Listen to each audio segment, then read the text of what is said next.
de la mente para poder procesar algunas cosas, algunos fenómenos de la realidad, algunas cosas que nos puedan facilitar la existencia y que nos ayuden a ser felices. Esa es creo yo, una de las connotaciones principales de lo que es la inteligencia. Y vamos a agregar aquí lo que son emociones, porque tradicionalmente la inteligencia se ha medido por el IQ, que son las siglas en inglés del coeficiente intelectual. Recordarán ustedes, quienes tienen cierta edad, que había un programa hace muchos años que salía en la televisión que se llamaba el Doctor IQ. Precisamente IQ en inglés quiere decir coeficiente intelectual. Algunas personas dicen que se puede medir la inteligencia, pero no es cierto. La verdad es que se pueden medir algunos rasgos, pero la inteligencia como tal no. Y si hablamos de inteligencia emocional, menos. Hoy, por ejemplo, las empresas no contratan ya personas que tengan un alto IQ, sino contratan a personas que tengan un EQ, que en inglés se pronunciaría igual, ¿no? IQ. ¿Por qué? Porque es preferible, en lugar de tener un genio neurótico, antisocial, soberbio, pagado de sí mismo, mejor tener una persona promedio que pueda realizar bien el trabajo, que sepa trabajar en equipo, que esté dispuesto siempre a aprender, que pueda establecer buenas relaciones sociales con los demás. Esa es a grandes rasgos la diferencia entre el IQ y la inteligencia emocional. No sé qué sea lo que esté haciendo interferencia, pero espero no ser yo. ¿Cuáles son algunas de las cualidades que distinguen a la persona que tiene un buen nivel de inteligencia emocional? Pues es, entre otras cosas, conocer nuestras propias emociones, aprender a manejarlas, poder percibir las emociones de otras personas, relacionarnos adecuadamente con ellas y en base a esas competencias poder alcanzar buenos resultados en nuestra vida. Parece simple, pero no lo es, porque si nosotros hablamos de lo que es la vida de un ser humano ordinario, el ser humano está condenado a tomar decisiones, y la mayoría de las decisiones que tomamos nosotros, el 95% de las decisiones, es a partir de emociones y sentimientos. Las emociones dominan a la mente racional. Se ha descubierto que las emociones son 150 veces más rápidas que los pensamientos. Por eso es que, aunque a veces escuchamos lo que debe ser, terminamos haciendo lo que sentimos. ¿Sí me explico? Todos los que estamos aquí sabemos, por ejemplo, si somos padres de familia, que no es conveniente gritarle a los hijos, que hay que hablarles calmadamente, que hay que respirar y que evitemos ser violentos en nuestra forma de dirigirnos a ellos. Y si somos honestos, a muchos de nosotros nos cuesta trabajo hacerlo, sobre todo cuando no estamos entrenados. Porque una cosa es intelectualizar y otra es la comprensión profunda de los fenómenos, de lo que debemos hacer. Todos los que estamos aquí sabemos que fumar hace daño, ¿verdad? O hay alguien que diga, no, el fumar a mí me nutre, me ayuda. Sé que algunos van a decir, a mí me tranquiliza, pero no es el cigarro, no es la nicotina. Lo que te tranquiliza es el cambio de la frecuencia cardíaca cuando tú respiras profundamente. Inhalas, exhalas. Hiciste un cambio en la respiración que en ese momento podía ser muy acelerada. Cuando tú estás nervioso, cuando estás enojado, sufres de algo que se llama taquicardia, que es la aceleración del corazón. Cuando fumas, rompes el paso de la taquicardia y tú crees que lo que te tranquilizó fue el monóxido de carbono que le metiste a tu cuerpo, pero no, fue el cambio de la frecuencia respiratoria. Todos los que estamos aquí sabemos que fumar hace daño. Aquí la pregunta sería, ¿y por qué algunos siguen fumando? Ya sabes que hace daño, pero ¿por qué lo sigues haciendo? Porque no tienes inteligencia emocional. Porque el cigarro es un ansiolítico. Es un elemento que te va a calmar la ansiedad. Todo lo que en nuestra vida nos provoca falta de armonía interna se traduce en última instancia en ansiedad, y toda ansiedad reclama un ansiolítico. Entonces, no importa que yo intelectualice que el fumar hace daño, si no pongo en orden algunas situaciones y si no educo a mis emociones, sobre todo a mis respuestas emocionales, entonces sigo cayendo en lo que yo decía que debía evitar. Hay un verdadero problema aquí, porque las emociones básicas que nosotros tenemos son las que demandan para la gran mayoría de las personas una respuesta inmediata. ¿Y cuáles son esas emociones? Son miedo y enojo. Los seres humanos nacemos con esas dos emociones, miedo y enojo. Y esas emociones tienen valor de supervivencia, o sea, nos ayudan a sobrevivir. Y si yo no las manejo adecuadamente, me van a meter en muchos problemas. Cuando el ser humano captura el mundo a través de sus sentidos, nuestra percepción se da a través de los sentidos, a través de los 5 sentidos que dicen que tenemos. Algunos dicen que tenemos 5 sentidos, la psicología humanista dice no, tenemos 6 sentidos. Hay un 6º sentido que es la intuición. Pero como no se puede ver ni tocar, no es obvio, no es burdo como los otros sentidos, entonces algunos dicen que la intuición no existe, pero realmente la intuición existe porque a lo que nos ayuda a captar es la vibración. Vivimos en un universo en donde todo está en movimiento y de acuerdo a la vibración de las partículas atómicas de cada una de las cosas es la vibración que emite y la vibración que captamos otras personas. Me explico. Dentro de nuestro cerebro hay una serie de glándulas y hay una glándula muy grande que se llama así, la glándula cerebral, así se le conoce. Esa glándula es la que recibe los estímulos que nosotros percibimos a través de los sentidos. Y cuando detecta peligro, esa glándula inmediatamente manda una señal que va a provocar una respuesta de nuestro organismo, y esa respuesta puede ser ataque o huida, únicamente. Ataque o huida. Esto le sirve mucho a los animalitos en la vida silvestre. Y también en la vida pudiéramos decir citadina. Si por ejemplo se metiera un ratoncito aquí, un animalito de 4 patas, y nos ponemos de acuerdo para matarlo, el ratoncito va a tratar de huir, porque la glándula de su cerebro le está diciendo huida. Pero si el animal se encuentra acorralado, la glándula le manda la señal de ataque. Y aunque sea un ratoncito de 4 o 5 centímetros de tamaño, se nos avienta encima. ¿Por qué? Porque la respuesta cerebral está en piloto automático. Si no puedes huir, defiéndete. Esto debiera suceder con el ser humano, pero la verdad es que no es así. Sobre todo lo pueden decir aquellas personas que viven con una pareja que es violenta, hombre o mujer, porque la violencia se da en uno y otro género. La gran diferencia es que las mujeres sí denuncian y los hombres no, porque cuando denuncian se burlan de ellos y no les creen, ¿verdad? ¿Cómo es posible que tengas una mujer golpeadora? Y miren, eso no es raro. Lo que deberían preguntarnos, ¿cómo es posible que sigas con una mujer golpeadora o que sigas con un hombre golpeador? ¿Por qué el ser humano se queda, a diferencia del ratoncito? Por su mente intelectual. Porque el intelecto, la inteligencia le dice, a lo mejor cambia. Todo es cuestión de hablar con esta persona. Además, ya te prometió que va a cambiar. Ya te dijo que no lo vuelve a hacer. Ya te pidió perdón, ya te pidió disculpas. Y la mente intelectual lo razona. Y entonces se queda a donde le están maltratando.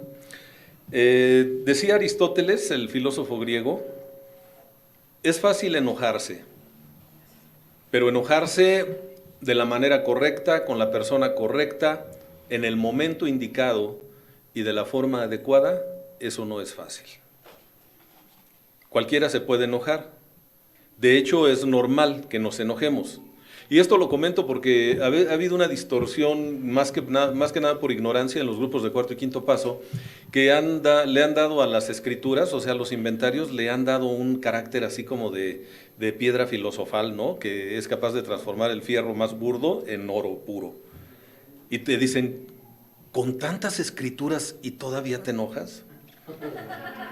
¿Y quién te dijo que las escrituras te iban a quitar la capacidad de sentir algo que tiene valor de supervivencia? Insisto. ¿Cuándo es cuando yo siento enojo? Cuando algo está mal dentro o fuera de mí. Y el enojo es el que me hace actuar. Emoción quiere decir energía en movimiento. Y tenemos diferentes clases de emociones para dar una respuesta típica a cada una de ellas. Hay emociones agradables y emociones desagradables. Aclaro que no hay emociones buenas o malas. No podemos partir de una dicotomía de una emoción es buena o una emoción es mala. Si me apuran tantito, todas las emociones son buenas, porque todas nos ayudan a sobrevivir y a relacionarnos con los demás. Pero no todas las emociones son desagradables, y algunas son desagradables para que les hagas caso. Porque el ser humano con mucha frecuencia posterga y con mucha frecuencia también ignora satisfacer sus propias necesidades de manera consciente. ¿Por qué las muelas y los dientes duelen tanto? ¿O para qué duelen tanto? ¿Será una perversión de la naturaleza? ¿Será que Dios nos quiso jugar una broma pesada y dijo, yo les voy a mandar esa clase de dolores para ver qué gestos hacen? No, no. ¿Sabes por qué? ¿Para qué duelen las muelas cuando están infectadas? Para que vayas y te atiendas, porque si no, no vas. Si aún doliéndote la muela, muchas personas no van, se hacen pendejos, empiezan a masticar del otro lado, ignoran, no, me voy a componer y me voy a poner un granito de esos de, ¿cuál es? No, hay uno que actúa como anestésico, ¿cuál es? Clavo, de clavo, sí. Sí, pensé que me estabas albureando, no, pero sí es de clavo. Sí, por eso no le hice caso a la primera. Sí, el clavo es anestésico, ¿no? O algunos remedios caseros, pues haz buches de agua caliente con sal. Y te duele, pero hasta la médula, pero sí produce un efecto anestésico. Pero no te cura, te da un efecto paliativo. Lo que te va a curar es que vayas con el especialista, manipule lo que tenga que hacer y corrija. Y entonces el dolor cumplió una función, te hizo actuar. Pero el ser humano le hace más caso al dolor físico que al dolor moral, que al dolor psicológico, y ya no se diga al dolor espiritual. Y como nosotros cuando nos duelen las muelas, sabemos que no hay de otra más que ir con el doctor, pues vamos. Pero tratándose de dolores psicológicos y emocionales, hemos encontrado un paliativo en lugar del clavo, de la semilla de clavo. Algunos se meten alcohol, otros se meten drogas, otros empiezan a utilizar ansiolíticos que actúan como sedantes del dolor. Y si bien es cierto que calman el dolor de manera temporal, también es cierto que no nos curan y que entonces cuando pasa el efecto sedante, vuelve el dolor con mayor intensidad. Y entonces aumentamos la dosis para conseguir el mismo efecto, hasta que el cuerpo, que es maravilloso en cierto sentido, desarrolla tolerancia a la sustancia y eso nos vuelve adictos. El ser tolerantes nos vuelve adictos. La tolerancia tiene un rango. Si tú rebasas el nivel de tolerancia saludable, se convierte en adicción. Véanlo, si tú te tomas, la primera vez que quizás te emborrachaste, lo hiciste con un bote de cerveza. La segunda vez probablemente. Pero la tercera o la cuarta necesitaste aumentar la dosis para conseguir el mismo efecto. Necesitaste bote y medio o 2 botes de cerveza. Luego 3, luego 4 y luego el famoso 6, ¿no? Y le vas aumentando y tu cuerpo aguanta más, a eso se le llama tolerancia. El problema es que la tolerancia demanda mayor consumo y a mayor consumo se da el fenómeno de dependencia. Y al ratito ya no tomas para sentirte mejor, sino tomas para no sentirte mal. Parece lo mismo, pero es totalmente diferente. Ya estamos en la adicción. Así como algunas personas son adictas a ciertas cosas, hay personas que también son adictas a el dolor. Les gusta estarse lastimando constantemente, pero no lo hacen de manera consciente, sino inconsciente. Ahí es donde empiezo a meterme ya en otra área de lo que es o sería la inteligencia emocional. La inteligencia emocional es aprender a gestionar adecuadamente nuestras emociones, particularmente las que son muy violentas, miedo y enojo.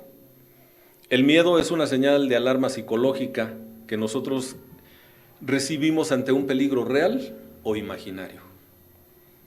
Y también aquí hay variables. Si el peligro es real no hay problema, Si yo le tengo miedo a los perros, mi miedo tiene nombre, tiene forma y probablemente conozca yo la causa.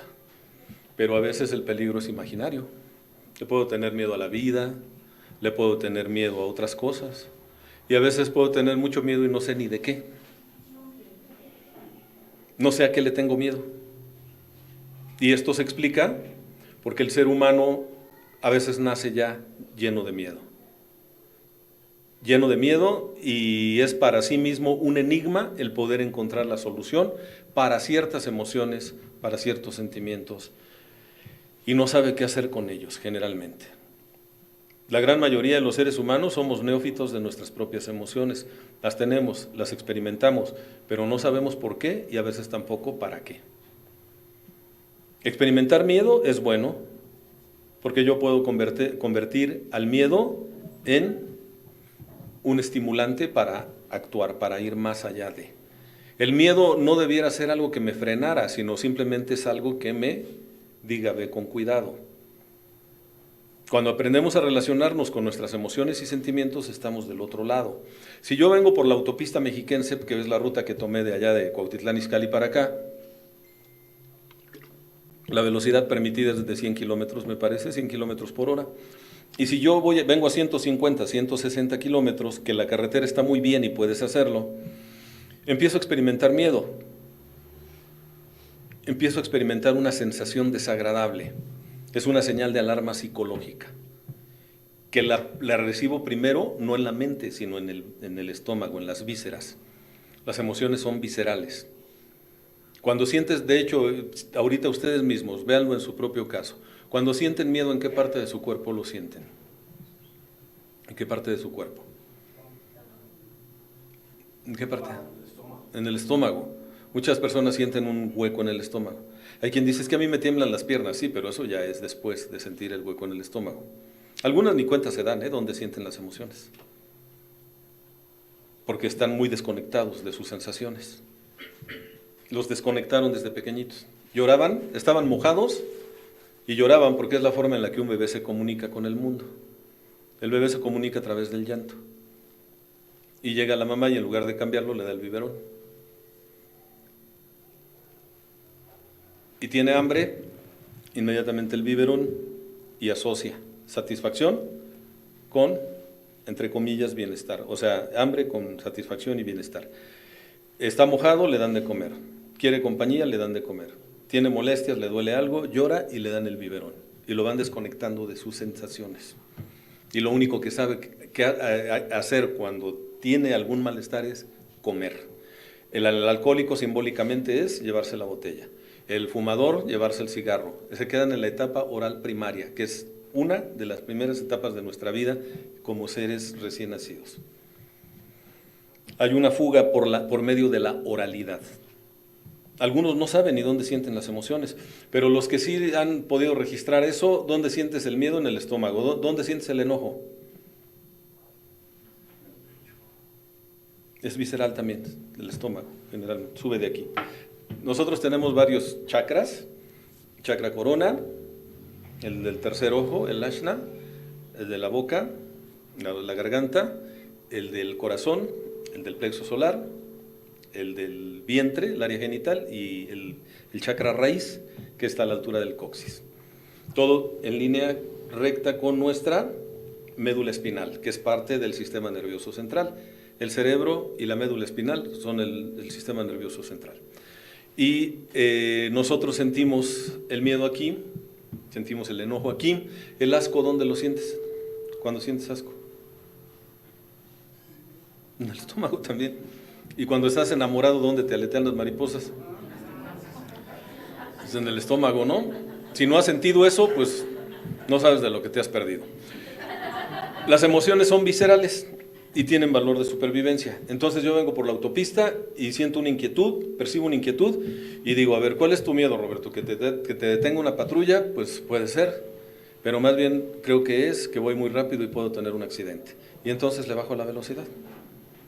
Y el miedo desaparece, la sensación de miedo desaparece. ¿Por qué? Porque recibí la señal que me está enviando mi emoción, respondo a ella y la misión cumplió su misión y se va. Pero si yo ignoro a mi emoción, la emoción está ahí. Las emociones ahí se quedan. Y a veces sepultamos a las emociones, y cuando sepultamos a las emociones, las sepultamos vivas. Por lo tanto, pueden aparecer en el momento menos indicado y de la manera menos conveniente. Represión emocional no es solución de problemas, es simplemente ponerle pausa a algo que tarde o temprano se va a activar y probablemente, con consecuencias desastrosas en nuestra vida. Si yo tengo miedo, entonces puedo actuar a través del miedo y a pesar del miedo. Si los miedos te paralizan, cuidado, porque entonces la emoción no está cumpliendo ya su cometido. Ya hay una asociación psicológica muy fuerte a una emoción también sumamente fuerte, que es el miedo. Por lo tanto, la fórmula es a pesar del miedo y a través del miedo. Algunas personas dicen que no quieren intentar cosas porque les da miedo. Y el miedo solo les está diciendo, ten cuidado. Pero es que me da miedo fracasar. Y precisamente por eso vas a fracasar. Porque la única forma de fracaso en la vida es cuando no intentas las cosas. Si tú lo intentas, probablemente fracases, entre comillas, no consigas tu objetivo, pero a lo mejor sí. Si no haces nada, seguro que vas a fracasar. Porque no te vas a quedar como estás, sino te vas a quedar peor. Entonces, la fórmula es a pesar del miedo y a través del miedo. Me enojo. El enojo tiene un mensaje para mí. Me indica que algo está mal dentro o fuera de mi persona. Y que necesito trabajar con algo que se llama límites. Cuando yo trabajo con personas en terapia, llegan y se quejan amargamente de su pareja, de sus hijos, de sus padres, de sus socios, de los jefes, ahora de Peña Nieto, ¿no? Porque ya ven que es la muleta preferida de los mediocres, ¿no? No, pues es que con este pinche presidente, pues cómo nos ha ido. Los conozco y su vida estaba hecha una porquería desde antes de que Peña Nieto fuera siquiera gobernador del Estado de México, ¿no? Y al ratito va a ser el peje. Espérense que haya un cambio de facto de gobierno y va a ser el villano favorito de los mediocres. Porque los mediocres tienen algo en común. Tienen perfectamente identificado al causante o a la causante de su fracaso. Ellos son pobres víctimas. Bueno, el enojo a mí me dice que algo está mal. Por lo tanto, los gritos, la furia, las quejas y las lamentaciones son indicadores de que debo poner límites a otras personas o a mí mismo. Cuando yo me decido a dejar el alcohol, estaba hasta la madre de esa mierda de vida que yo llevaba. El enojo fue lo que me hizo cambiar. Y entonces el enojo no es para que te neurotices, el enojo es para que lo conviertas en reto. Transformas al miedo en un incentivo y transformas al enojo en reto. ¿Y cuál es el reto? No voy a permitir, a partir de hoy, que tal persona, tales personas o tales situaciones me sigan afectando. Pongo límites. No me voy a permitir seguirme haciendo esto.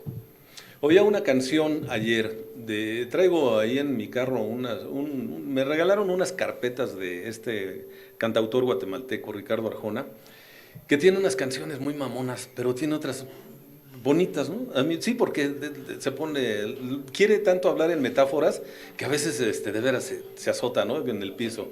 Pero oía una canción que me llamó la atención, nada más un segmento, que dice, a ti que te faltó el valor de luchar por ti. Y me agarró con la defensa baja. Y dije, Roberto, ¿cuántas veces te ha pasado esto en la vida? Y como esto es de compartir,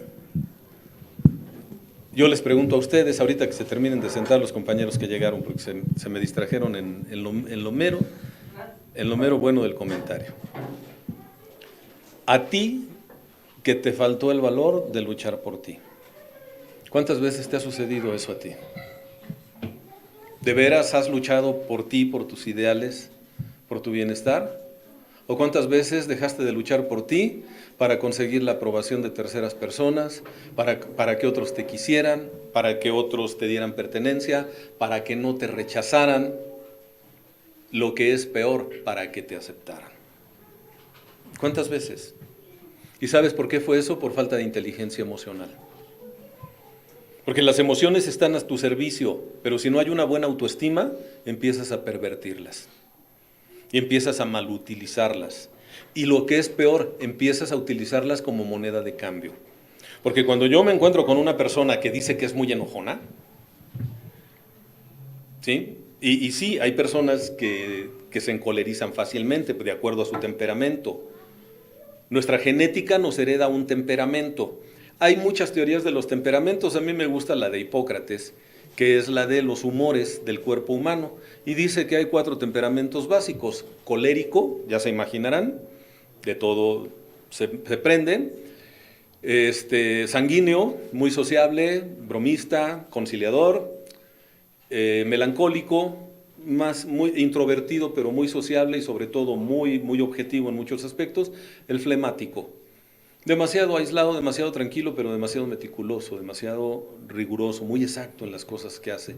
Todos los temperamentos tienen sus cualidades y también tienen sus áreas en las que hay que cuidarse mucho. Bueno, todo el mundo pudiera pensar que el colérico es aquella persona que se la pasa enojado todo el tiempo. No. Todos los temperamentos tienen la capacidad de enojarse, pero depende de la persona el uso que haga del enojo. O sea, dicho de otra manera, el problema no es que te enojes, sino qué haces cuando te enojas, o qué es lo que dejas de hacer cuando te enojas. Por ejemplo, estás en proceso de divorcio con tu pareja y te enojas y te haces pendejo y ya no das la pensión alimenticia, ¿verdad? Porque la otra te hizo enojar, ¿sí? Perdón. Me enojo para controlar. Y las personas dicen, es que solo cuando me enojo me hacen caso. Ya están pervirtiendo una emoción básica de supervivencia. Ahora me voy a enojar para estarte chingando la vida, para estarte controlando, para estarte diciendo lo que tienes que hacer o lo que no tienes que hacer. O me enojo para no cumplir con mis obligaciones, ¿verdad? O me enojo porque le tengo miedo al compromiso. Y entonces puedo decirle a la persona con la que tenía yo planes de casarme, oye, tú dijiste que el próximo diciembre nos íbamos a casar. ¿Sabes qué? No me gusta que me presionen, ¿eh? Y así ya no, y aquí termina la relación. No, me hizo enojar. Tú ni enojado estás. No estás enojado, eres cobarde y eres una persona además que se compromete a lo pendejo. Porque cuando estás eufórico prometes. Mira, cuando estés enojado no tomes decisiones importantes en tu vida. Cuando estés eufórico no hagas promesas, porque prometes a lo pendejo. Y cuando ya pasó la emoción dices, ching, ¿para qué me comprometí? ¿Para qué dije yo? ¿No se han dado cuenta que eso sucede en los aniversarios? No, compañeros, vamos a hacer un buen aniversario. No, yo sí traigo esto, yo coopero con lo otro, aquello. Y después cuando te leen la minuta dices, ay, ¿a poco yo dije que iba a traer 150 refrescos? Mejor me hago el enojado, ¿no? Y no voy al grupo. Y me aparezco unos 15 días después. Eso llega a suceder en los grupos de por allá, no sé a quién en esa.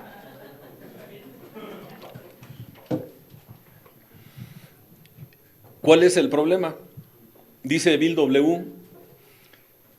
El enojo, ese raro lujo entre las personas normales, está vetado para nosotros, para los enfermos emocionales. Porque el enojo es un arma muy agresiva cuando escala. El enojo empieza a darse en una economía de escala y se convierte en ira. Y la ira, por definición, es agresiva. Y la ira puede ser verbal, puede ser física, puede ser sexual, puede ser económica, la violencia puede ser espiritual. Y cuando estás en un estado de ira, dices cosas muy injuriosas que pueden generar resentimientos que duren desde unas cuantas horas hasta toda la vida. De hecho, pregúntate cuántos problemas en tu vida iniciaron en un momento de ira, que no supiste, controlar el enojo. No es que no te enojes, eso sería estúpido, sería absurdo. Nada más que, ¿qué haces cuando te enojas? ¿Tienes un buen control sobre tus emociones? ¿Tienes buena administración de tus emociones? Si no es así, no tienes inteligencia emocional, pero esto no quiere decir que no la puedas desarrollar. A diferencia de muchas cosas que no podemos cambiar en nuestra vida, como es el temperamento no se puede cambiar, El carácter sí se puede moldear. No es lo mismo temperamento que carácter. El temperamento es innato, el carácter es adquirido. Y el carácter es el instrumento psicológico que me confiere la habilidad de mantenerme en un compromiso que yo he realizado, aun y cuando la emoción y el sentimiento hayan pasado. Todo eso es carácter. El instrumento psicológico que me confiere la habilidad de sostenerme en un compromiso que yo hice, conmigo mismo, con los demás, aun y cuando la emoción y el sentimiento hayan pasado. No es que la persona inteligentemente emocional no sienta, lo que pasa es que no siente neuróticamente y por lo tanto no tiene arrebatos. Y si empieza a tener uno, se detiene y dice, en este momento no negocio, no digo nada, no estoy en condiciones de dialogar o de acordar alguna situación.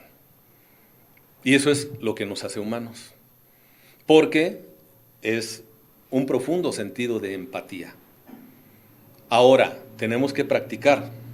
Nosotros hablamos aquí de tolerancia, ¿verdad? El código en los grupos de cuarto y quinto paso es amor, comprensión, tolerancia y respeto. Y hay que tener cuidado con lo que pedimos. Pero si eres tolerante, necesitas desarrollar tolerancia para contigo mismo. Estoy empezando a educar mis emociones. ¿Qué necesito hacer? ¿Recuerdan lo que les dije al principio? Conocer mis emociones. Esto no es posible sin un análisis de la personalidad. Aquí directamente, ese primer pilar, por así decirlo, de la inteligencia emocional nos remite al cuarto paso, al octavo paso y al décimo paso. No hay más inventarios en el programa de Alcohólicos Anónimos. Algunos tienen que la escritura del segundo paso, del 12º paso, pues no sé de dónde sacaron esas cosas, porque los únicos pasos que nos hablan de inventario son 4, 8 y 10. Y si me apuran tantito, el que nos da inteligencia emocional es el 10º paso, que es el que casi nadie lleva a cabo. En una ocasión me invitaron en Uruapan a un congreso con un tema que se llama los pasos olvidados del programa, que dicen algunos que son el paso 6 y el 7. Y yo he leído el programa de cabo a rabo, de arriba a abajo, de derecha a izquierda, por arriba y por abajo, y creo que los pasos olvidados del programa son el paso 10 y el 11. Y entonces empecé a hablar del 10º paso y el coordinador, que se ve que así había leído, me pasa una notita y me dice, compañero, los pasos olvidados del programa son 6 y 7. Le digo, no, son el 10 y el 11. Aquí ya vemos cerca de 1000 personas, les decía yo. Con honestidad, ¿quiénes de los que están aquí realizan su 10º paso como lo sugiere la literatura? O sea, diario. ¿Saben cuántas personas levantaron la mano de esas 1000? 3 personas. ¿No es uno de los pasos olvidados? No haces tu inventario diario. Y eso es lo que te daría inteligencia emocional. Y más adelante voy a explicar por qué. Pero bueno, punto número 1. Conocer mis propias emociones. Las experimento, pero no las conozco. Si yo las conozco, las administro. Llego a un lugar y me dicen, no te acerques porque ese perro muerde. Lo conocen, le ponen el bozal, le ponen la cadena, ahora sí pásale. Tú te metes a lo güey y te platico cómo te va, ¿no?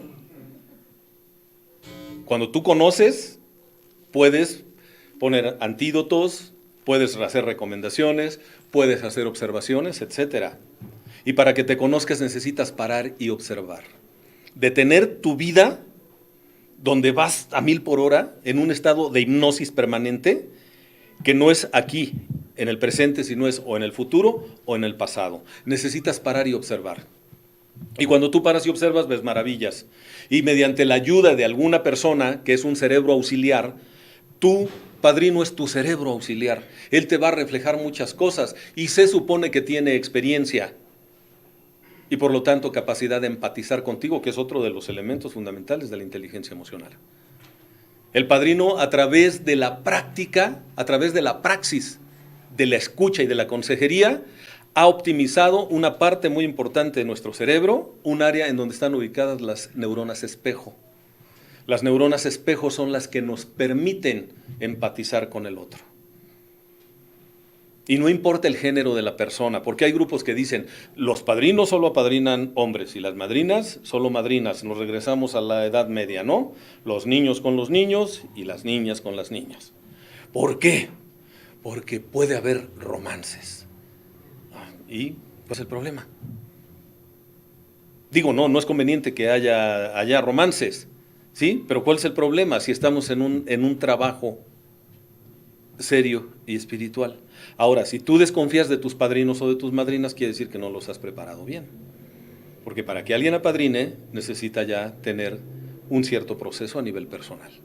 Para respetar precisamente ese espacio que es tan único, tan poderoso y tan determinante en la vida de una familia, no nada más de la persona que está escribiendo. ¿Sí? Pero ya ese padrino ya desarrolló la empatía. Si yo apadrino aquí a mi madrina, pues dice, es que ¿cómo la va a poder amadrinar si ella es mujer y él es hombre? Sí, pero ella es un ser humano, yo también. Ella quiere ser feliz, al igual que yo. Ella está en el mismo modelo de tratamiento, que es el programa de los 12 pasos, y yo también. ¿Cuál es el problema? No necesitamos ser idénticos, simplemente ser semejantes y tener un buen nivel de empatía. Y para que yo pueda trabajar con las emociones de ella, necesito haber trabajado las mías. Por eso muchos padrinos se espantan de las emociones de sus ahijados. ¡Ay, se puso re mal y todo! ¿Te da miedo el enojo de tu ahijado? Quiere decir que no has trabajado el tuyo, ¿eh? ¿Te da miedo el rechazo del otro? No has trabajado tu autoestima. Por eso digo que va íntimamente ligado el aspecto de la inteligencia emocional con la autoestima. Porque la autoestima es una creencia, de entrada es una creencia, y nosotros nos movemos en base a creencias. De manera económica, autoestima es la opinión que yo tengo acerca de mi persona, de manera económica, así rapidita. Ya una definición más amplia de autoestima, autoestima es saber que soy una persona buena, importante y valiosa, que tengo derecho a existir, a ser feliz, a disfrutar las cosas bellas de la vida y que me siento capaz de enfrentar con éxito los desafíos y los retos que la vida me presente. Esa es autoestima. Si no hay inteligencia emocional, dime cómo.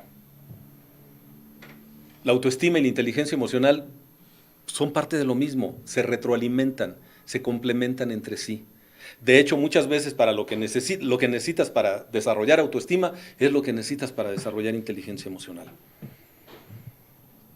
A mayor autoestima, más inteligencia emocional. A más inteligencia emocional, mayor autoestima, porque sabes gestionar tus emociones, tus sentimientos. Por lo tanto, sabes solucionar tus conflictos, sabes cuándo guardar silencio, sabes cuándo evitar la discusión, porque un buen guerrero sabe que a veces la mejor estrategia es la retirada. Y huye mientras tengas tiempo, porque después a lo mejor ya no. Te van a decir, ¿qué crees, amores? Que estamos embarazados. Chingas. Órale, yo no quería eso. Pues no te fuiste mientras hubo tiempo. Pero ahora, ¿qué crees? Un ejemplo, es un ejemplo nada más. ¿Sí? Conocerme. Además de conocerme, aprender a manejar mis emociones y mis sentimientos. Y para eso necesito un proceso reeducativo, porque para que yo pueda controlar mi miedo y mi enojo, sobre todo mi enojo, para que yo pueda controlar mi enojo necesito haber desarrollado tolerancia a la frustración. ¿Cuándo es cuando el ser humano se enoja?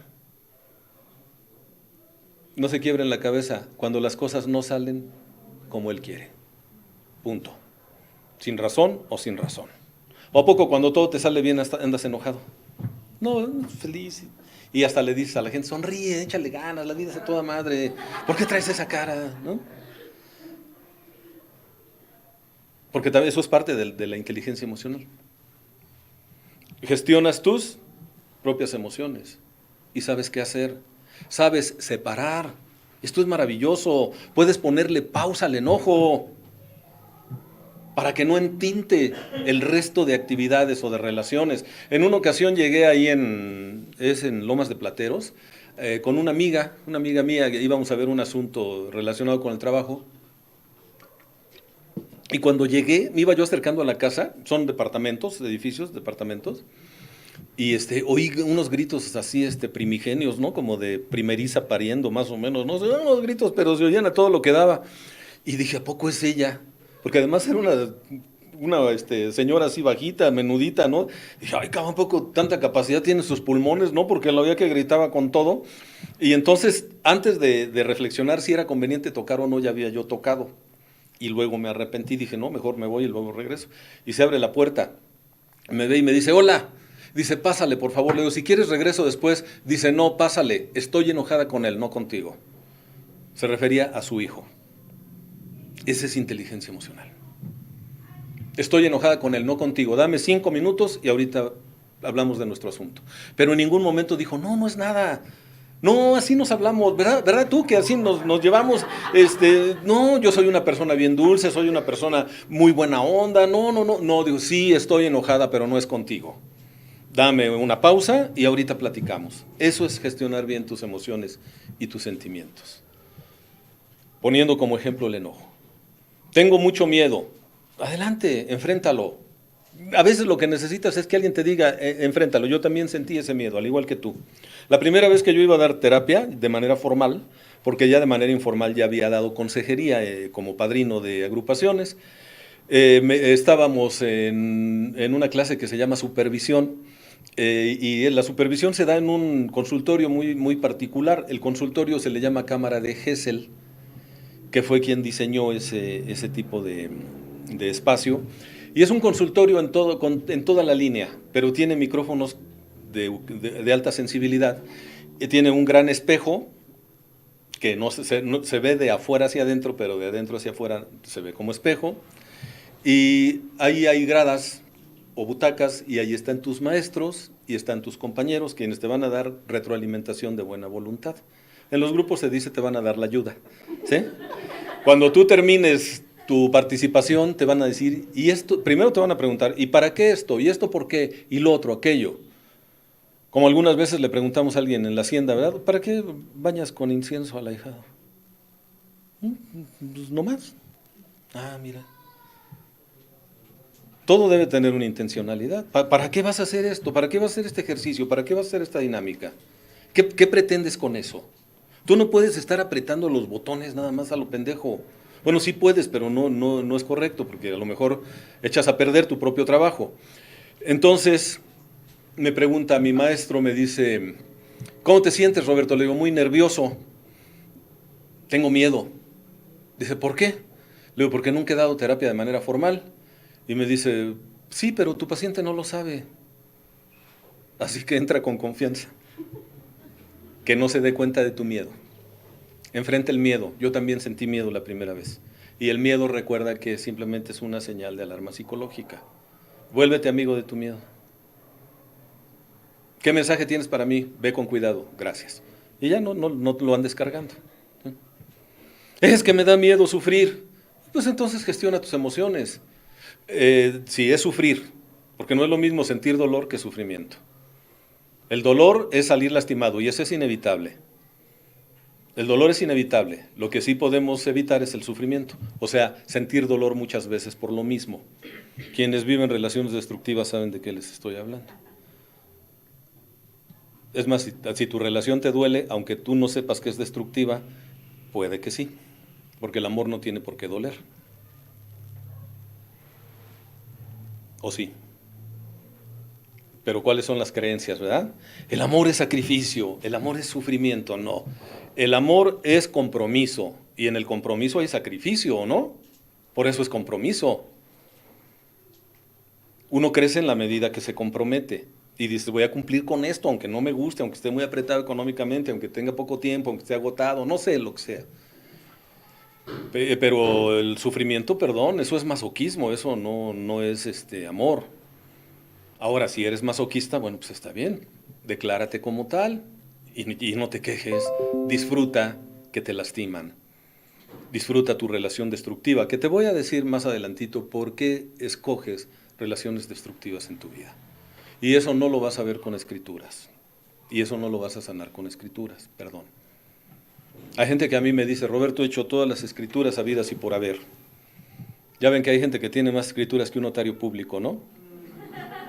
Ya tienen hasta la del venadito y la de no sé cuál, la Super Special Plus Ultra, ¿no?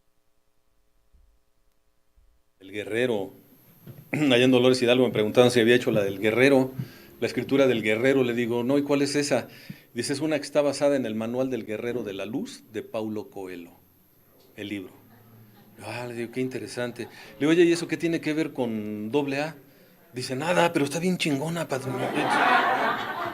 Bueno,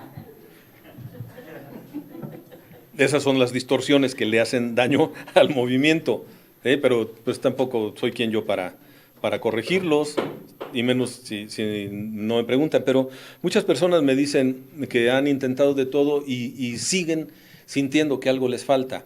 Y sí, porque su problema está en la vida intrauterina, desde antes de nacer. Y desde antes de nacer puede ser que ya nazcas con una propensión a las relaciones destructivas. Y más adelantito te voy a decir por qué. ¿Qué sucede cuando entonces yo aprendo a gestionar mis emociones y mis sentimientos? Los puedo administrar. Y puedo ser mucho más emocionalmente inteligente. Ya no solo siento, sino controlo lo que siento porque sé por qué lo siento. Y algo muy importante, sé para qué lo siento. Alguien dice, ya me estoy encabronando y no me quiero enojar. No, no, no, síguele, síguele, síguele. O sea, no empieces a aventar golpes, ni palos de ciego, pero deja que llegue el enojo, abrázalo, abraza tu enojo. Es que siento una tristeza y no quiero deprimirme. ¿Quién te dijo que entristecerse es deprimirse? Tristeza es melancolía, que va acompañada muchas veces de llanto, y el llanto es purificador. La depresión es otra cosa. Que sí es abatimiento, que es hundimiento emocional, sí, pero no es lo mismo. No es lo mismo. La depresión emite sonidos así como cuando se destapa un tapón de sidra, más o menos así como el que acabamos de escuchar, si es que ahí en la producción están metiendo ruidos ambientales a los comentarios que yo hago. ¿Cuál es entonces el problema? Que no sabemos qué hacer con nuestras emociones, las experimentamos, las sentimos, y algunos sí somos víctimas de nuestras emociones, algunos somos reos de nuestras emociones. Otro de los elementos, desarrollar empatía. Comprender lo que sienten. ¿A través de qué? De el entrenamiento de mis células espejo. La empatía va más allá de ponerte en los zapatos del otro, es ponerte en la sensibilidad del otro, que es diferente. Tratar de comprender a un nivel muy profundo lo que el otro está sintiendo, sin olvidarte que son sus sentimientos y no los tuyos, ¿eh? Porque alguien dice, no, no, no, a ver, ponte en mis zapatos. No, yo me puedo poner en tus zapatos, pero a mí no se me olvida que son tus zapatos y no los míos. Porque si no caemos en la codependencia. Si no caemos en la codependencia. Y a veces el mismo padrino, la misma madrina empiezan a utilizar un lenguaje codependiente. ¿Qué crees? Que recayó aquel, o sea, la pareja de la hijada. Y la madrina luego, no te preocupes, a ver cómo le hacemos. Ya se subió en el pinche camión. Ya hizo suyo el problema.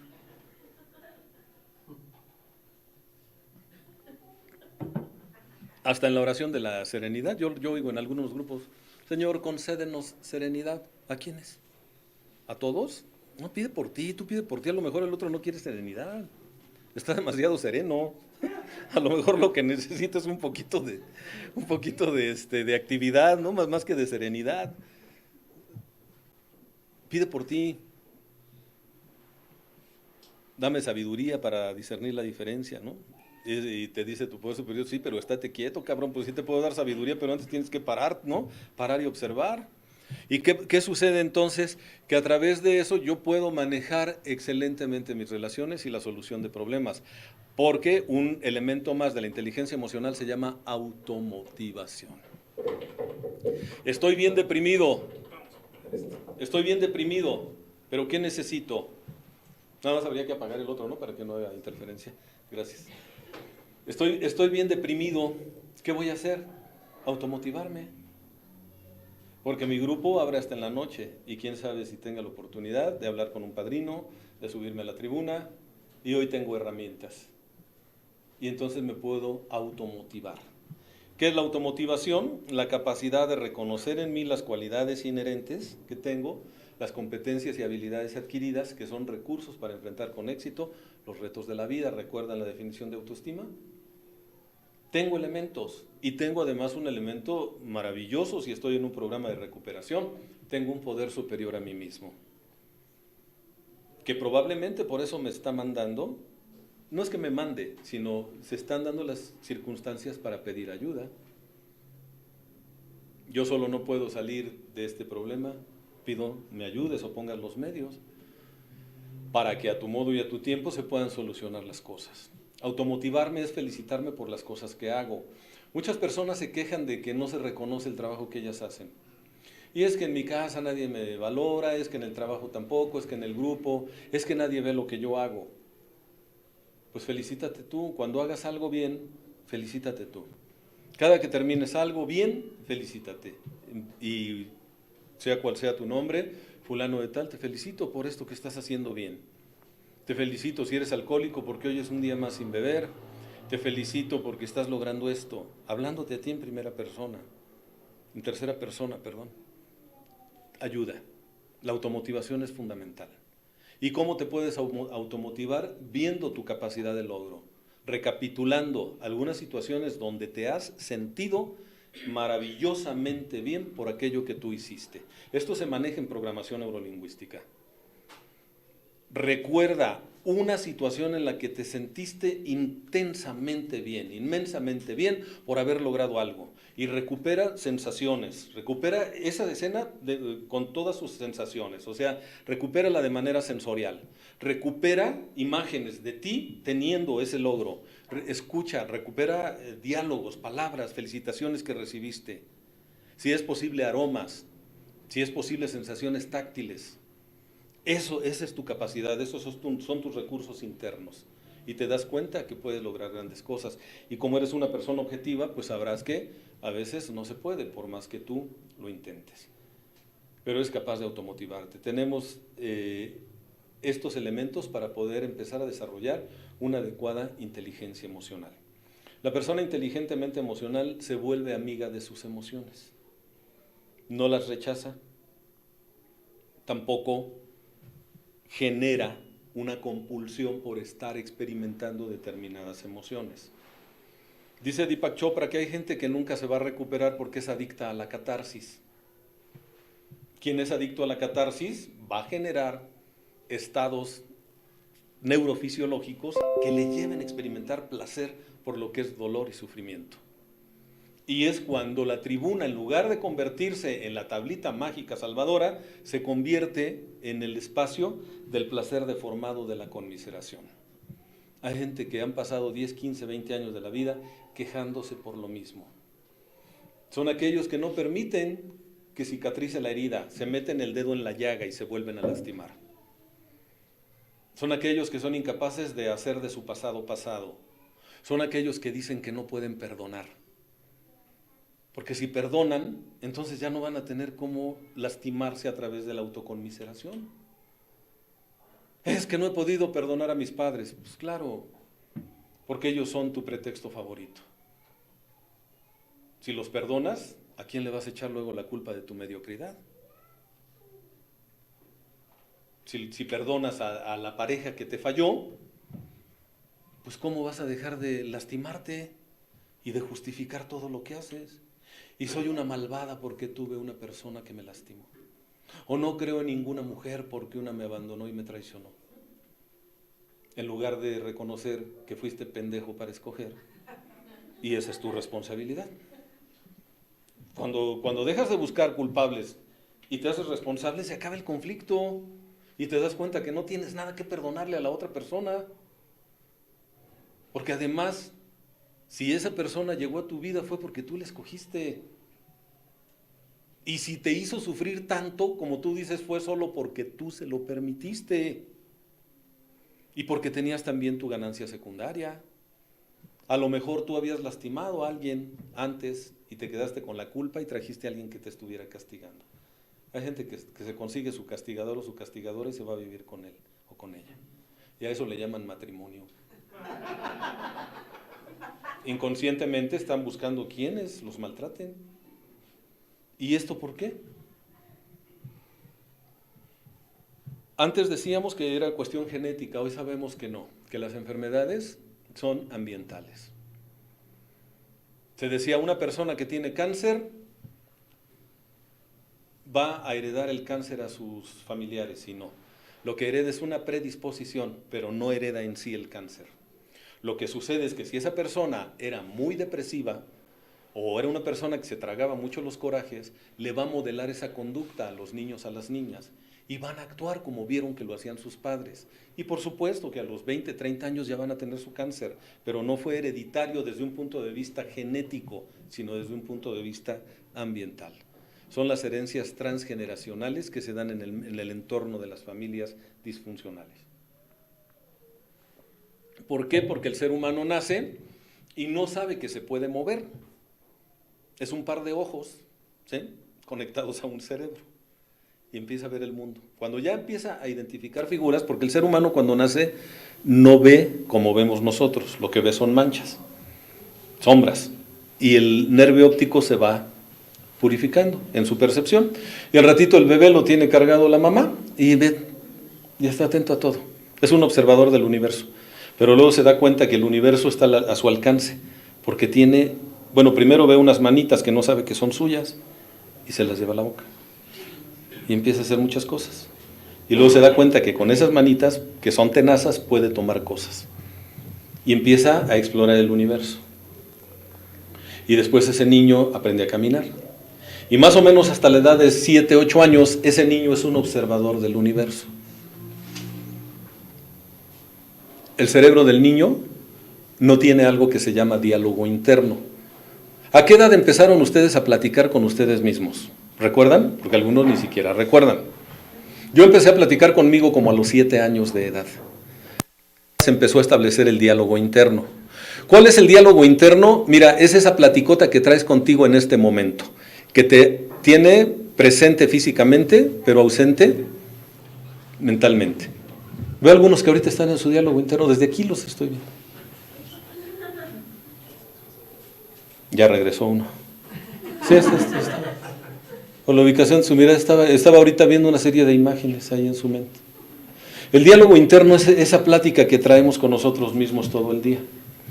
Dicen los especialistas que el ser humano más o menos emite unos 60,000 pensamientos diarios y solo es consciente de cuando mucho 10 o 15 de ellos en el día.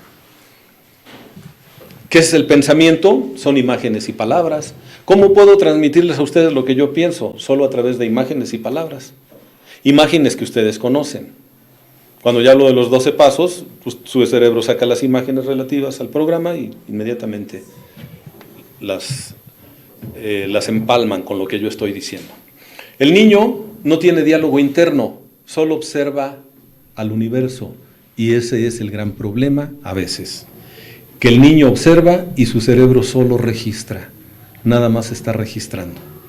Vean cuando tengan oportunidad a un niño cuando esté viendo una discusión, un pleito, un juego, un espectáculo, está así y de repente abre los ojos para enviarle más luz al cerebro y a veces voltea y te ve, sonríe y vuelve a lo mismo, pero no juzga, el niño no juzga. De hecho a veces pregunta, oye, ¿por qué esto? ¿Por qué fue eso? ¿Para qué hicieron aquello? El niño no juzga. Después de los 8 años empezamos a juzgar. Y a todo lo que vemos le ponemos etiqueta. ¿Y saben esa etiqueta con qué tiene que ver? Con nuestros filtros sociales, socioculturales. Y partimos de algo como bueno o malo en consonancia con los valores que nosotros asumimos de aquellas personas significativas en nuestra vida. El niño hasta los 6, 7 años, el cerebro del niño solo registra. Y si lo que ve el niño en casa es positivo, felicidades. Si lo que el niño ve en casa es negativo, mi más sentido pésame. Porque todas esas situaciones van asociadas a emociones y sentimientos. Y el ser humano actúa en base a emociones y sentimientos. Solo el 5% de las cosas que hacemos es consciente. El 95% es inconsciente. Estamos gobernados por el inconsciente, y el inconsciente para la mayoría de las personas es un total desconocido. Y a veces te sorprendes a ti mismo, a ti misma, diciendo, ¿por qué reaccioné así? ¿Por qué me puse así? ¿Por qué dije esto? ¿Por qué hice aquello? Si yo ya había quedado conmigo mismo, que no iba a volver a caer en esto. ¿Qué sucedió? Que tu pensamiento es más lento que tu sentimiento, 150 veces más lento. ¿Y por qué las emociones y sentimientos son más rápidos? Porque tienen valor de supervivencia. Hace muchos años, dicen que el diente tigres de sable era el depredador del hombre. Y cuando nuestros ancestros, los cavernícolas, hombres o mujeres, veían a ese gatote con dientes de sable, no decían, parece que vi un lindo gatito, ¿verdad? En ese momento salían hechos la raya, o se escondían, porque sabían que si no iban a ser devorados. Primero se escondían y después pensaban, qué bueno que me escondí. Fui yo. Qué bueno que me escondí. Porque el ser humano a veces primero piensa y luego siente, pero con mucha frecuencia primero sientes y luego piensas. Y si a esto le aunamos la herencia bioquímica intrauterina, la cosa se pone peor. El ser humano es concebido y la naturaleza, o Dios, como quieran verlo, implementa algunos elementos para que pueda sobrevivir. Uno que es maravilloso se llama placenta. La placenta es una especie de sistema nervioso que trabaja en paralelo y que permite que el cuerpo del feto sobreviva, y la madre también. Si una madre tuviera con su sistema nervioso que controlar dos cuerpos, se muere. Se muere la madre y se muere el producto. ¿Qué hace entonces qué hace la naturaleza, o Dios, como quieran verlo? Implementa un sistema nervioso en paralelo. Y esa placenta se encarga de mantener vivo a ese ser en desarrollo, que está unido a su propia madre a través del cordón umbilical. A través del cordón umbilical, la madre le da los nutrientes que están en su sangre y permite que se vaya desarrollando ese pequeño ser.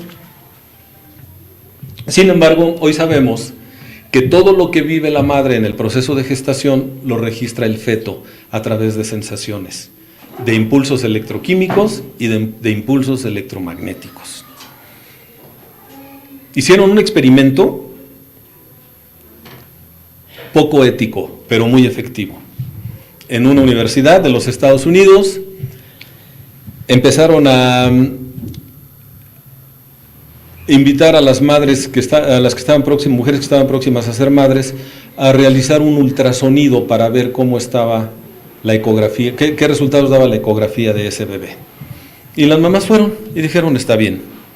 Les pusieron un montón de electrodos en el vientre, otros en el cerebro de la madre, otros en el corazón, y de repente el médico le decía a la mamá que estaba ahí, señora, su bebé no se está moviendo.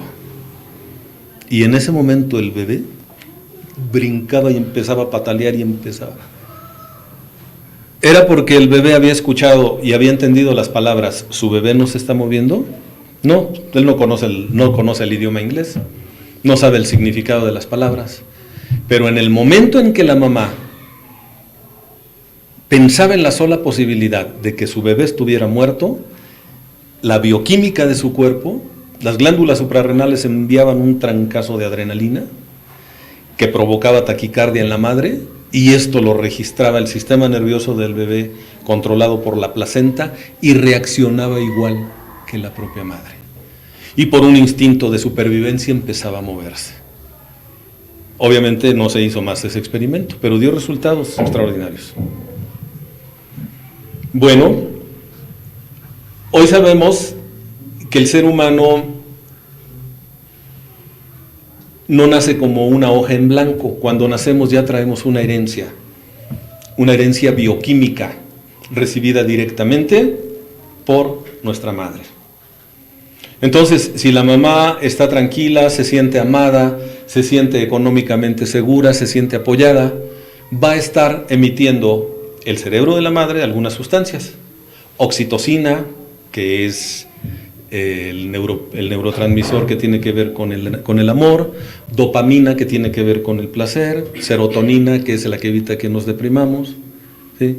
Mielina que es la que fortalece el recubrimiento de las neuronas, de los axones y las dendritas, también endorfinas que son analgésicos y antidepresivos naturales, encefalinas, una serie de neurotransmisores.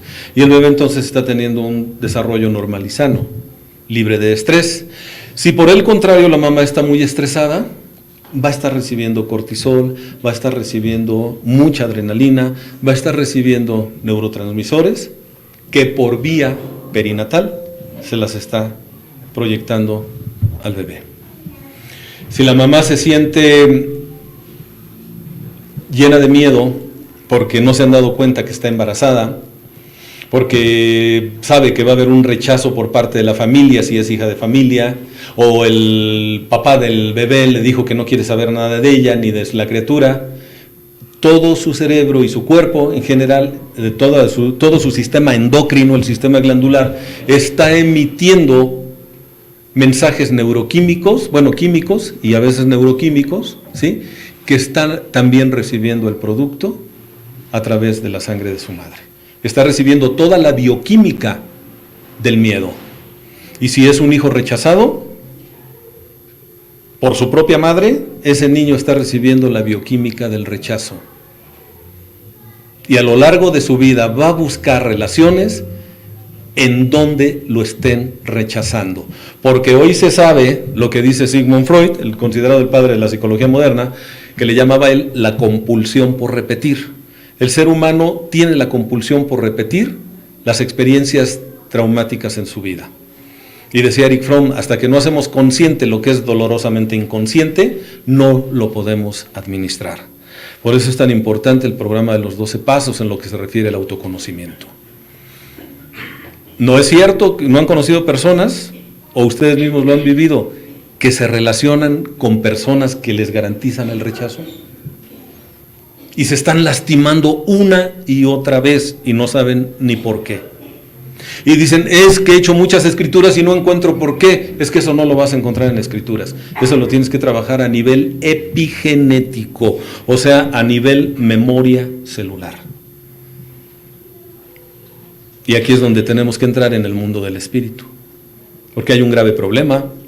En el siglo XVIII, un señor llamado Isaac Newton, retomando las ideas de René Descartes, a quien se le conoce como Descartes, o Descartes, de origen francés, tenían un problema, pues ellos eran científicos, y ustedes saben que en algunos años, algunos siglos, más bien centurias, la religión dominó al mundo. Y obviamente la ciencia estaba dominada por la religión. Y la religión en Occidente era muy difícil. Tenían un departamento de quejas y de guaruras. Eran los guaruras de la espiritualidad. Se le llamaba la Santa Inquisición. Y si tú hacías cosas sin la autorización de ellos, eras un hereje. Y si eras un hereje, ibas a ser quemado en leña verde. Entonces los científicos, que eran inquietos pero no eran tontos, empezaron a negociar con la iglesia, ¿no? Y les dijeron, dijo Descartes y después Newton, mira, a nosotros no nos interesan esas cosas del alma, no nos interesa la mente, porque no se puede ver, a nosotros nos interesa el mundo físico. Entonces su santidad le dijeron al Papa en turno, usted encárguese del espíritu, que nosotros nos hacemos cargo de la materia. Y el otro comodinamente dijo, va. Y entonces ellos fundaron la escuela que recibió el nombre de física mecanicista. De hecho, recibieron ese nombre, físicos. O sea, los físicos, ¿qué es lo que ven? Pues cosas concretas, cosas físicas, cosas que se pueden ver, medir, tocar, desarmar, encontrar su estructura molecular, su estructura atómica, etcétera. Pero dijeron, la mente no existe porque no la podemos ver. Y el espíritu y Dios menos. Así que no nos preocupemos, vamos a trabajar con lo que se puede ver y tocar. Y entonces la medicina tomó el camino de la física newtoniana. Todo tiene que ser físico. Pero en el año de 1925 surgió algo que se llama física cuántica. Y dijeron, ¿qué creen? Que el mundo no está compuesto de materia, está compuesto de energía. Y el mundo científico dijo, chinga. Bueno, no dijo así, pero así han de haber dicho, ¿no? A ver, ¿cómo está eso? Explícame. Sí, todo es energía, esta es energía. Si le metemos otra forma de energía, desaparece. Porque recordemos que la energía no se crea ni se destruye, solo se transforma. Esto es energía congelada, pero es energía. Cuando ardieron las Torres Gemelas, a 3000 grados de calor, el hierro se pulverizó. De hecho, vean, en una erupción, ¿qué es la lava? La lava es roca en estado plasmático, pero mucho del humito que sale es roca pulverizada. Todo es energía. Vivimos en un mundo en donde todo es energía. Y Albert Einstein descubrió el átomo y pensaron que el átomo era como una canica, así como el cobertor del micrófono, y dijeron, pues vamos a romper la canica a ver qué tiene adentro, ¿no? Y encontraron que el átomo era demasiado difícil de capturar, que estaba en constante movimiento y que alrededor del átomo giraban protones, electrones, neutrones. Pero cambiaban y decían, no se está quieto, no, porque la energía está en movimiento, vivimos en un universo en movimiento. Y resulta que descubrieron que el átomo no es esa figurita que ponen en las bolsas de Ariel, no, el átomo es invisible, el átomo no se puede ver, pero existe. Es como el chanclotas, no se puede ver, pero existe, y es como el Sancho, no se puede ver, pero existe. Así que cuidado, ¿eh? ¿Cuál es entonces el problema? Dicen, pues si la energía no se puede ver, entonces no existe, ¿no? Nosotros vemos, por ejemplo, un tornado, y el tornado generalmente trae mucho polvo, trae piedras, trae árboles, a veces trae vacas, carros. Sí, ha habido casos donde levanta reses completas y las bota 2 kilómetros adelante. Pues sí, destruye casas. Pero si le quitamos toda la basura al tornado, solo es viento, y el viento es transparente. Y si tú tratas de cruzar con tu carro, aunque vayas a 100 por hora, el tornado, es como si te estrellaras con un muro de concreto. Porque la fuerza atómica, o sea, la fuerza de los átomos, no va a dejar pasar a ese elemento físico. Porque están las moléculas ocupando mucho espacio y no van a permitir que lo traspase. Una fuerza de energía que no podemos ver, pero existe.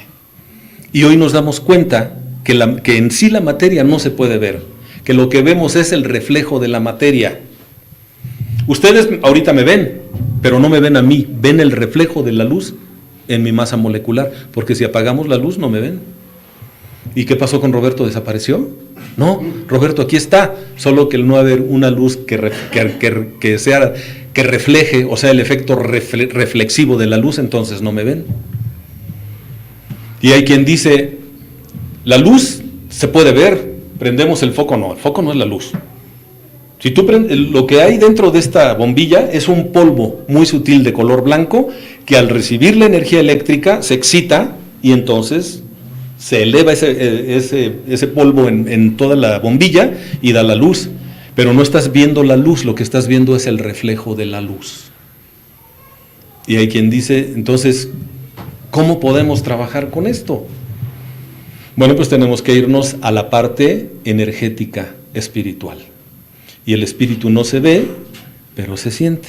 Y dicen, nadie ha visto a Dios, pero sí puedes ver el reflejo de Dios en una experiencia donde mucha gente va a trabajar y donde llegan personas con una vida destrozada, salen con una esperanza y con una sonrisa.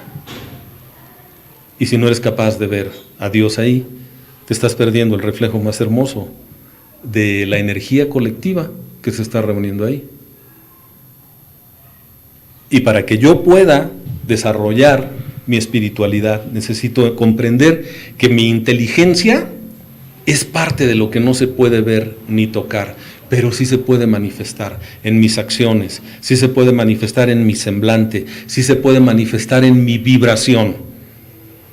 Porque al vivir en un universo en donde la energía no se puede ver, pero sí se puede percibir, entonces nos vamos empatando nuestra energía empata con las personas que están vibrando a nuestro propio nivel de energía. Así como el día de hoy no tenemos cabida en ciertos lugares. Y si ustedes traen aquí un criminal nato en serie, no aguanta una junta completa. Se va porque la energía de este lugar lo aborta.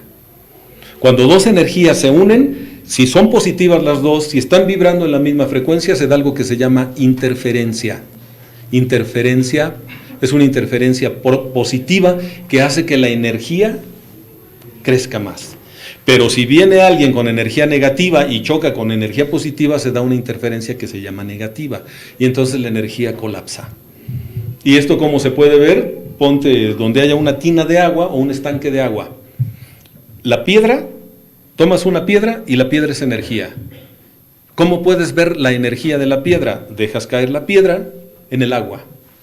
Y las ondas son la manifestación de la energía. El reflejo de la energía de la piedra en acción. Y si dejas caer dos piedras, cada una hace sus propias ondas, pero las ondas chocan y hacen una gran ola. Aumentan la energía. Pero deja caer una piedra chiquita y luego una piedra grande. Y aunque ambas hacen olas, en el momento en el que se juntan, las ondas desaparecen, se van hacia abajo. Interferencia negativa.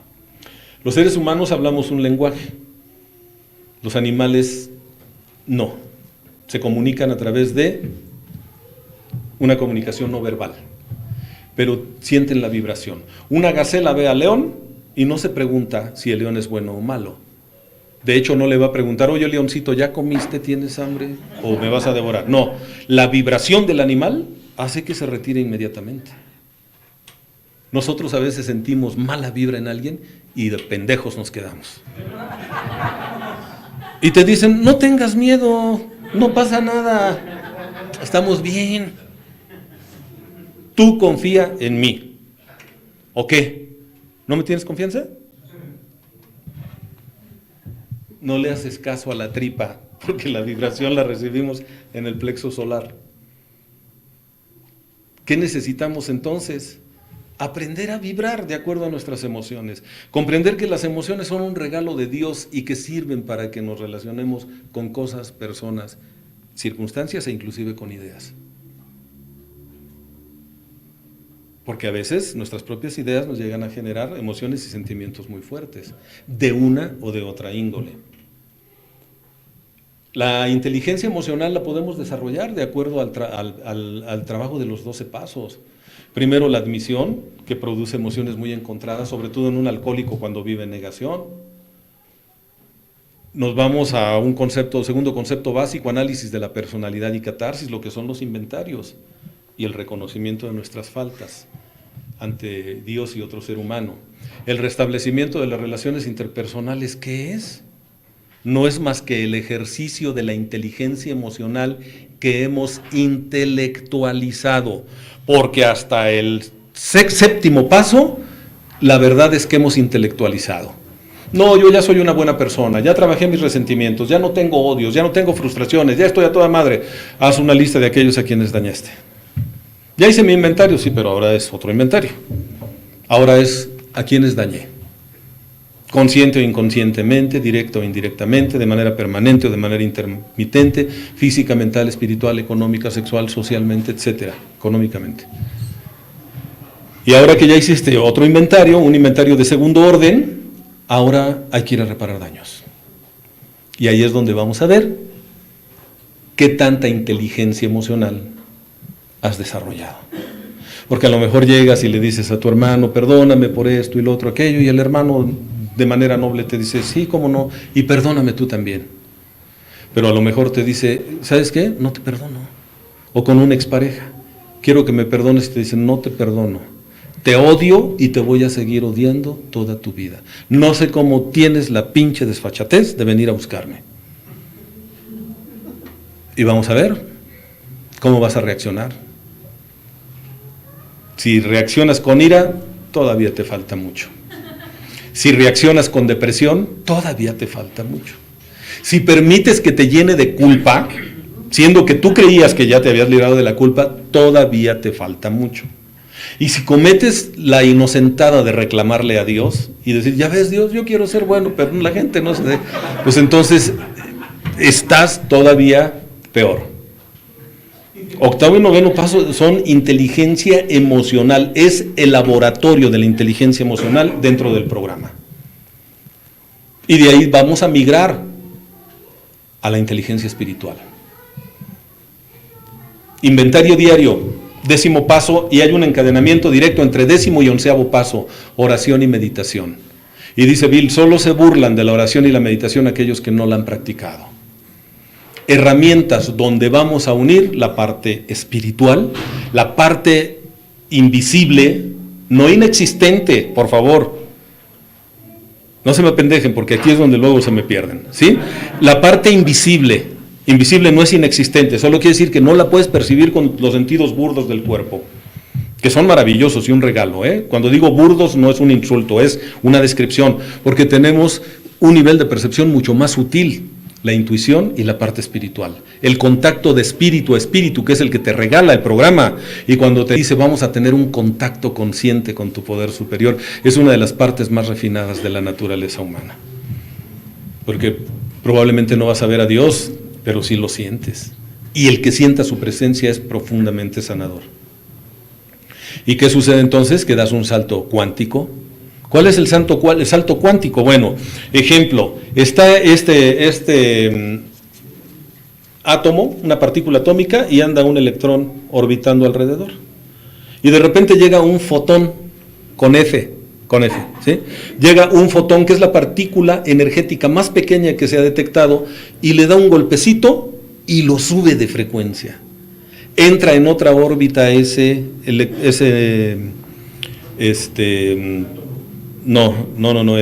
electrón entra en otra frecuencia, pero ya no se puede regresar a la anterior. El salto cuántico es una vez que entraste en un nivel de frecuencia superior, ya no te puedes regresar, y así es el programa. Los que somos alcohólicos, los que son alcohólicos y han vuelto a beber, sabes que nunca te van a saber igual los tragos que antes de conocer el programa.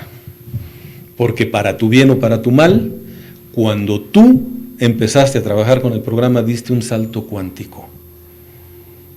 Y te puedes regresar, pero a un alto precio. Dice Bill W., la muerte espiritual, que precede a la muerte física muchas veces. ¿Sí?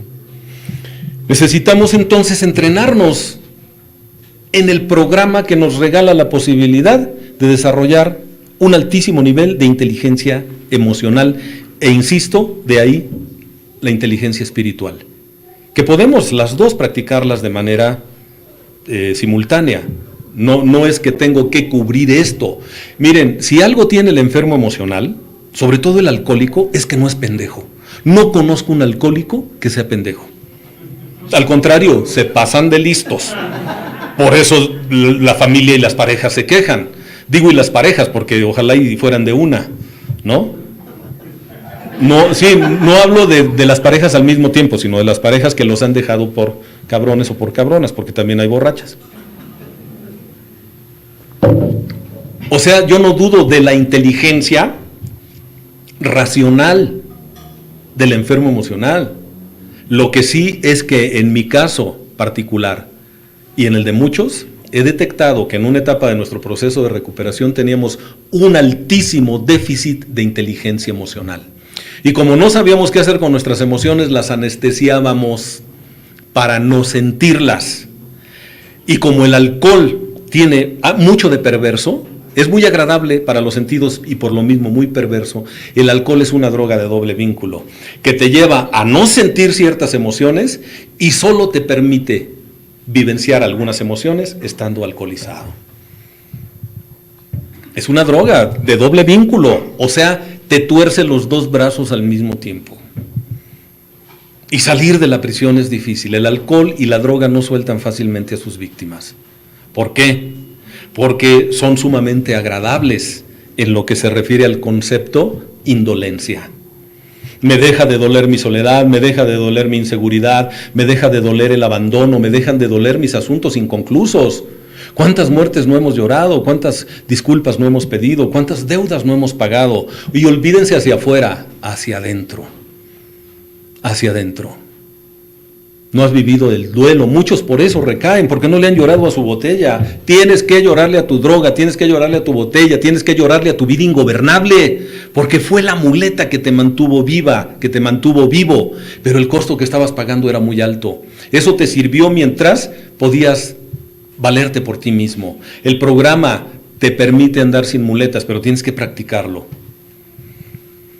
Así como la parte espiritual del programa. Por eso es tan importante el paso 12, porque el servicio es el mejor antídoto para la soberbia. La enfermedad emocional tiene un elemento espiritual que es omnipresente. Se llama soberbia. La soberbia es la perversa enfermedad del alma. Es la que justifica todas las tonterías que hace un enfermo emocional, ya sea con programa o sin programa. Y el antídoto para la soberbia, el antídoto para el egocentrismo se llama servicio. Y si tú vas a un grupo, si tú estás en un programa pero no haces servicio, no estás practicando la inteligencia espiritual. Dice Ricardo Arjona, Dios es verbo, no sustantivo. Puedes aprenderte las sagradas escrituras de la religión que tú profeses de cabo a rabo, pero si no lo practicas en tu vida diaria, estás como aquel que se aprende toda la literatura, pero no hace lo que dice el paso 12 en el tercer renglón de su enunciado. ¿Qué dice? El segundo dice, tratamos de llevar este mensaje a los alcohólicos. Eso no es tan determinante. Abajo dice, y de practicar estos principios, en todos nuestros asuntos. En los grupos se dice tradicionalmente a los que se aprenden las citas, ¿no? Y como dijo Bill, y como dijo Bob, y como dijo la Madre Ignacia, y como dijo el doctor Silworth. Dicen, te conviertes en un pinche burro cargado de libros. Estamos viviendo una época muy triste para la humanidad, pero estamos tomando conciencia de ella. Estamos viviendo una época donde nos sobra información, pero nos falta sabiduría.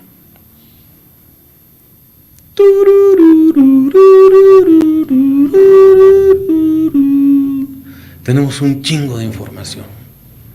Hoy como nunca sabemos que fumar hace daño, que le agregan más de 4,000 sustancias tóxicas los fabricantes. 43 reconocidos carcinógenos, resinas, barnices, como conservadores que cuando se queman se van a tus pulmones, te los desmadran.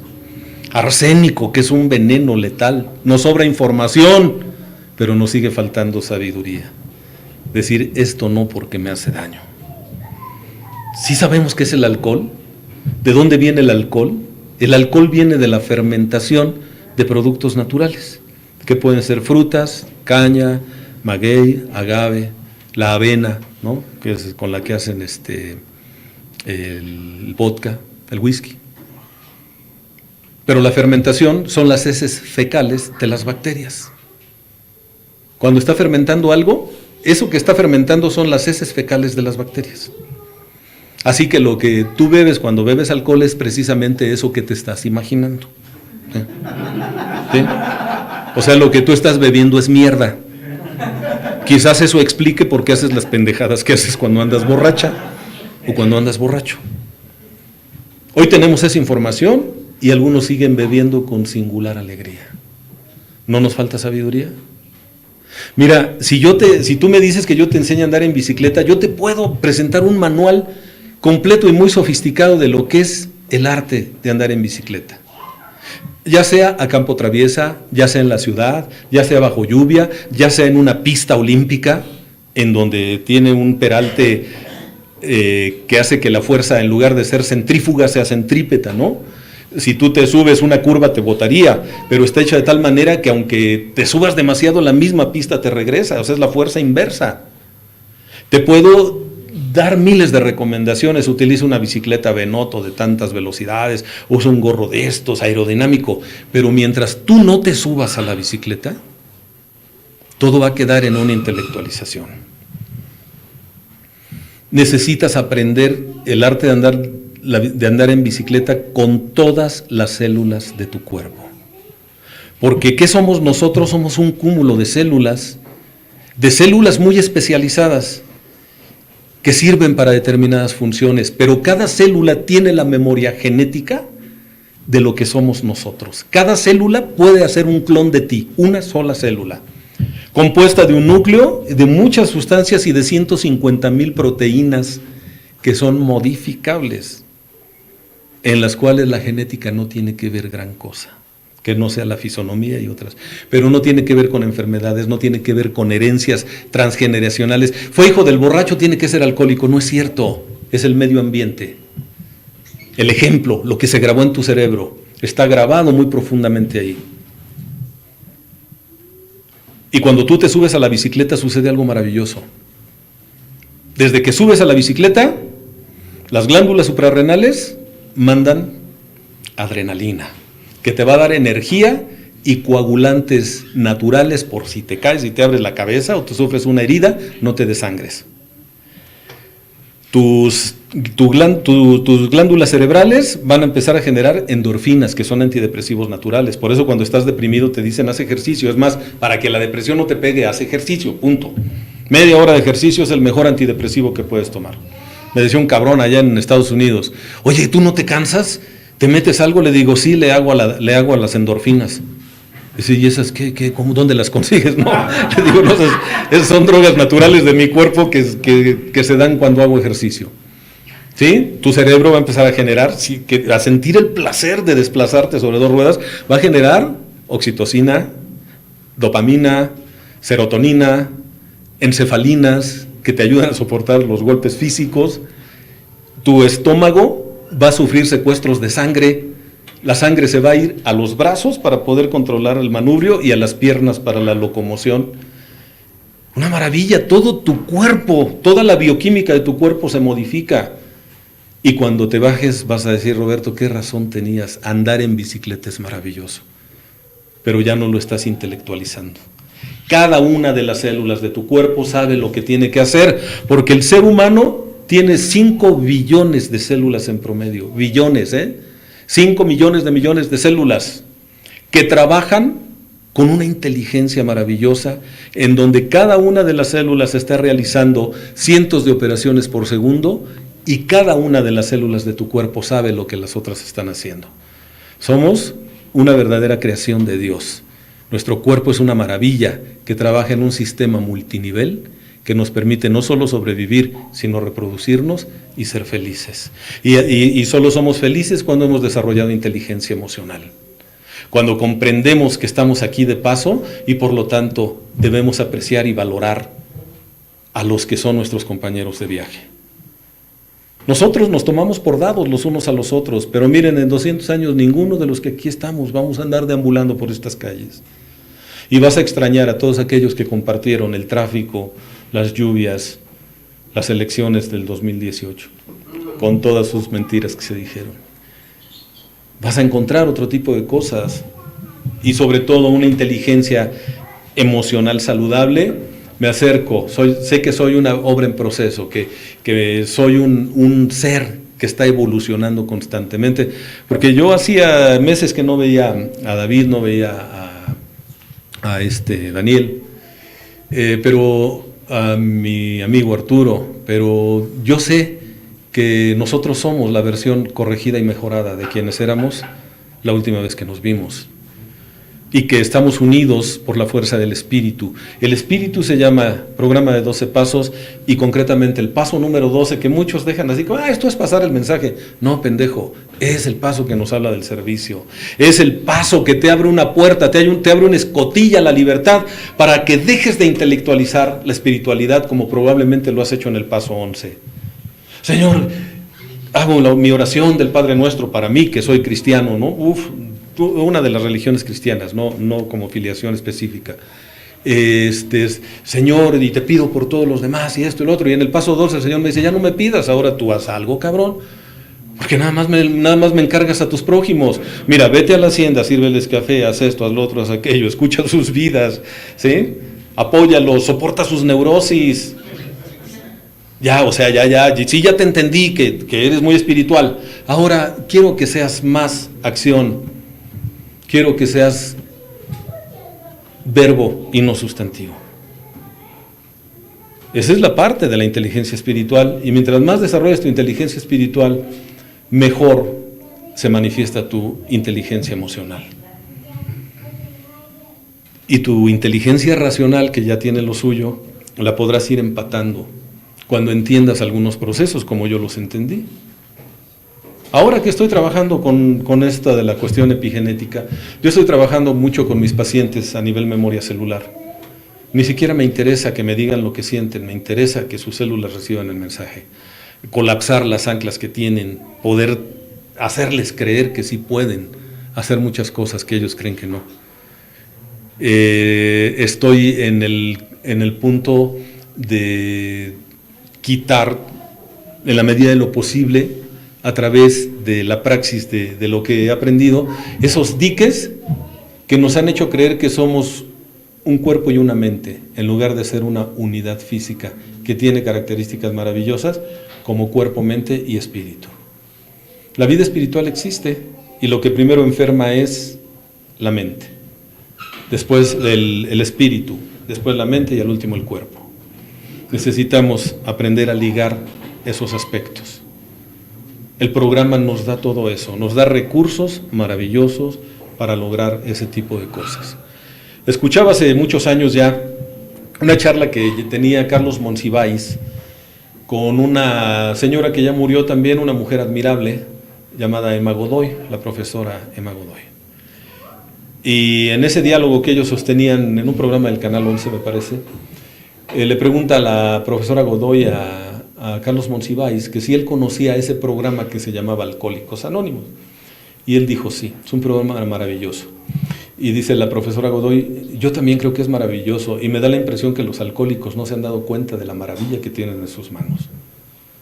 Y dijo Monsiváis algo que ha sido profético. Dice, no se preocupe, maestra, que yo creo que Alcohólicos Anónimos va a ser la religión del siglo XXI. Y díganme ustedes si no. Nos ha religado a nuestra esencia más profunda. Ha ido en contra de todo lo que nos decían que no debe ser. El día de hoy, en lugar de amputar el cuerpo, mejor incrementas la energía para que se den las situaciones, las remisiones espontáneas. Cuando yo me meto a ver que la bioquímica del cuerpo de mi madre probablemente me mandó a mí el mensaje de rechazo, porque ella me decía que no quería que yo naciera, entiendo el porqué de muchas cosas, y al entenderlo colapsan muchas estructuras neuróticas que se habían sostenido precisamente por la fuerza de la ignorancia. Cuando yo comprendo eso, entonces digo, el día de hoy no me voy a meter en situaciones de rechazo, pero tengo que empezar por mí. Me amo y me acepto como soy. Y lo que es más, mi poder superior me ama y me acepta como soy. Que los demás lo hagan es un deseo, pero ya no es una necesidad neurótica. Alguien me decía, oye, fíjate que me enteré que dicen algunas cosas, les dije, no me interesa. Te juro que no me interesa. Antes lo decía de dientes para afuera, el día de hoy no me interesa lo que la gente diga de mí, porque no es asunto mío. Eso me lo dijo mi maestro de meditación hace muchos años, a quien amo y respeto profundamente. Él me decía, Roberto, ¿cuándo entenderás que lo que la gente diga de ti no es asunto tuyo? La gente va a decir lo que quiera. Y si te quejas de lo que la gente dice de ti, eso no es más que el 5% de todo lo que dicen de ti. Así que no te desgastes. No te desgastes. Hoy me interesa mucho lo que yo piense y diga de mí. Soy alguien que se ha estado preocupando por integrar el programa a los conocimientos psicológicos de nueva generación. Y hoy vemos que los conocimientos psicológicos están íntimamente ligados a los procesos fisiológicos de nuestro ser. Nacemos con predisposición genética a muchos trastornos como herencia de la bioquímica que nuestra madre nos dio cuando estábamos en su vientre. Y eso no lo vas a sacar en una escritura. Decía Carl Jung, junto con Ken Wilber, que es uno de los grandes psicólogos contemporáneos, que la conciencia tiene muchos niveles, y Wilber dice que son 9, Jung decía que son 7, y dice, hasta ese nivel, al séptimo nivel, solo Dios puede llegar. ¿Recuerdan lo que dice Bill W? Solo un acto de la divina providencia podría remover la obsesión por beber. ¿Por qué? Porque la adicción está instalada en el 7º nivel de la conciencia y ahí solo Dios puede llegar. Por eso es tan importante la experiencia espiritual. No en sí el trabajo de 4º y 5º paso, ¿eh? El trabajo de 4º y 5º paso sí se puede convertir en una experiencia espiritual, solo si eres honesto. Si no, nada más fue un trabajo mal hecho. Pero no puede ser una experiencia espiritual, porque el requisito es un colapso total del ego, y el ego solo colapsa cuando eres honesto, cuando eres honesta. Tenemos muchas cosas por trabajar. Yo les quiero agradecer infinitamente a los miembros del grupo la invitación. Le agradezco a todos ustedes también su atención y ojalá y podamos seguir dando testimonio de que el programa funciona, pero con una mente abierta, Muchos dicen, ya todo está escrito. No, no es cierto. Bill sabía mucho más de lo que nos dejó escrito, y algunas cosas nos las dejó de tarea, ¿eh? Entre ellas, encontrar las raíces de nuestras neurosis, que hasta donde lleguen nuestras capacidades neurofisiológicas, haremos lo posible. Habrá algunos segmentos de nuestra vida a donde solo Dios podrá llegar, y para eso tenemos excelentes recursos: oración y meditación. El esfuerzo de fe es fundamental, y creo que precisamente Dios, que nos hizo poderosos, también nos puso un cierto límite.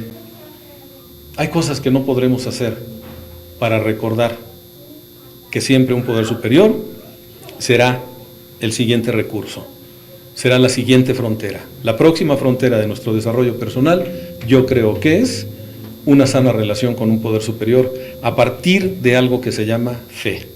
No se puede ver ni tocar, pero nos anima, nos da vida y puede ser el nuevo sendero de nuestra existencia. Entonces, pues, gracias. Esto es parte de lo que yo entiendo por la inteligencia espiritual. Tiene mucho que ver con emociones básicas, pero creo que tiene que ver más también con la combinación de nuestro intelecto, de nuestra mente racional y sobre todo de la inteligencia espiritual. Obviamente, inteligencia social, que va por default en la inteligencia emocional. ¿De acuerdo? Bueno, pues de mi parte es todo. Muchas gracias, felices 24 horas a todos ustedes, y si podemos cortarle, Dani, para hacer algún comentario adicional, que ya no tiene caso que quede grabado. Muchas gracias a todos ustedes. Quiero comentarles también que traigo un material que hemos sacado desde que inició